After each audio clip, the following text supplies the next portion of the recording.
Hey folks, Ted here with Exped and the Exped SynMat HyperLite.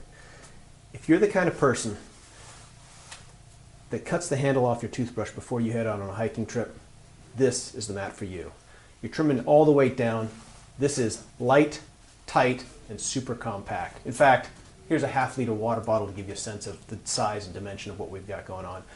And it's way lighter than a half-liter water. Anyway, let me show you what's going on with this mat. As with all Exped mats, it comes with a stuff sack and a repair kit. It's inside there. Here's the mat. And as I inflate it, you'll get to see why it's so compellingly small and beautiful and light to carry.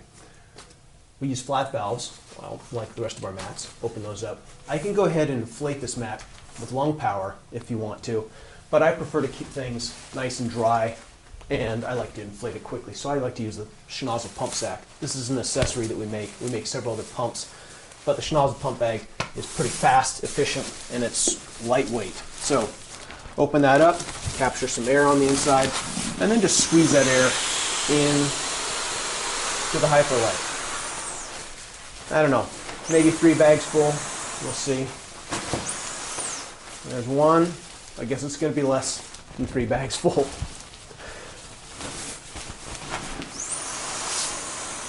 Yeah, tops off at probably 1.5 in this particular case. If I was being really sloppy, maybe 2. Then you go ahead and pop the schnozzle pump sack off, and then just close the flat valve by simply pressing on the top, and you're locked up. Now you get to see the shape of the mat. The mat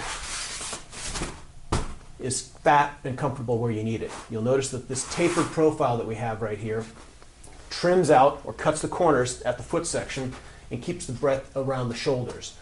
To help keep you centered on the insulated portion of the mat, we use these air rails. And the air rails on the outside are larger so that it keeps you focused and centered on the insulated part of the mat. Speaking of insulation, like all Exped mats, when we insulate a mat, we go ahead and we bond the insulation to the top of the mat and also to the bottom of the mat, so that every time I inflate it, I'm stretching that insulation to occupy the entire space of that particular baffle. That gives me a really warm, really comfortable mat and allows me to get a certified R value. Now, when we talk about the shape even further, you notice this tapered profile right here. From the shoulder down to the foot is a straight edge, and that's done on purpose.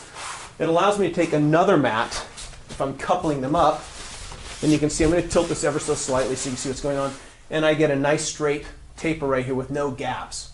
If I was in a really small ultralight tent, fairly likely with this mat, I can go ahead and do it head to foot like so you can see, again, no gaps in there.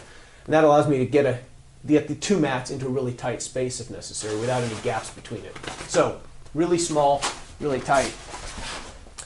By the way, we make this in a medium, we make it in a medium wide, and we also make it in a long wide, so you have plenty of options to suit your needs.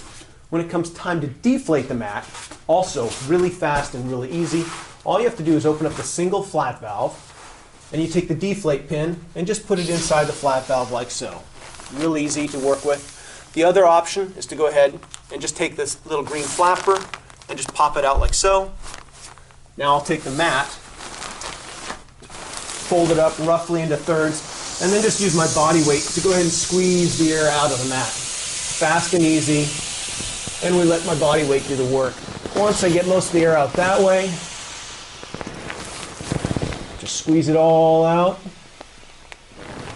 Then I'll go ahead and take the mat, get it all nice and small again, flip it over, and I'll fold it into fourths.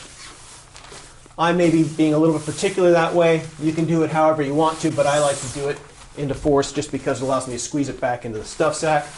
And then I just go ahead and roll the remaining amount of air right out of the mat. Get that all put away.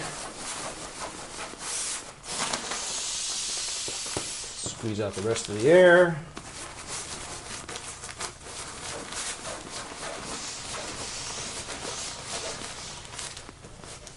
Go ahead and close the flat valve and then drop it back into the stuff sack like so.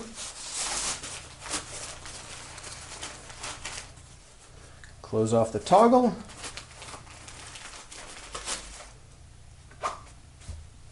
Light, tight.